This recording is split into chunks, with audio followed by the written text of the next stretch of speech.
Sa palaisipan, ba't tayo dapat nagsisimula? Baby, pakiusap kung magpapakilala sana.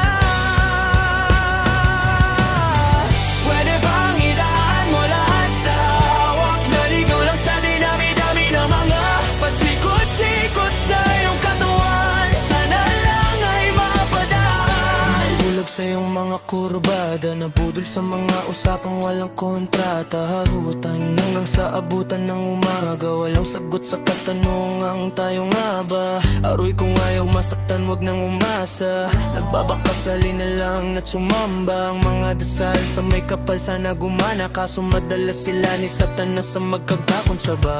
Matagal ko na tong pinapanalangin na ika'y tuluyang mapaibig sa'kin. Ngunit ako'y parang dagang dinagit lang na lawin. Pinaglaruan tapos pinakawalan rin. Tinig ay tahimik, isip ay malalim. Hirap nang basahin, tila babaybayin. Sarili kong lingwahe ng pag-ibig ay pag-amin. Ikaw ginawa mong sining ang pagiging sinungaling. Kung papakilala sana, pwede bang idaan mo lahat sa hawak? Naligaw lang sa dinami-dami ng mga pasikot-sikot sa iyong katawan. Sana lang ay mapadaan. Mahal ba talaga tayo?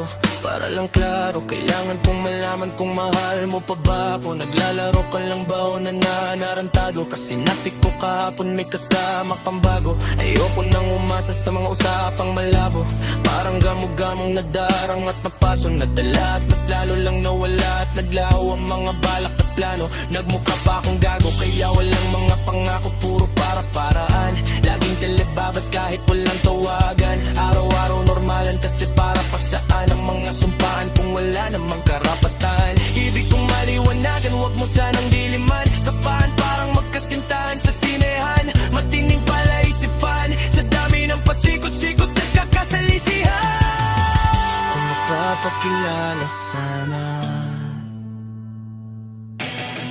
pwede bang idaan mo lahat sa hawak? Naligaw lang sa dinami-dami ng mga pasikot-sikot sa iyong katawan. Sana lang ay mapadaan. Pwede bang idaan mo lahat sa hawak? Naligaw lang sa dinami-dami ng mga pasikot-sikot sa iyong katawan. Sana lang ay mapadaan. Oras at konting espasyo lang ang kailangan nating dalawa sa ngayon.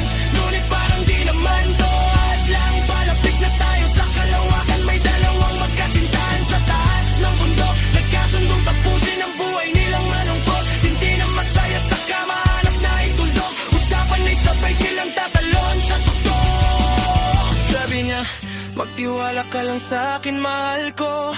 Talon tayo ng sabay pagbilang ko ng 3. Kaso lang ang problema, pagkatapos niyang bumilang, siya lang ang tumilon.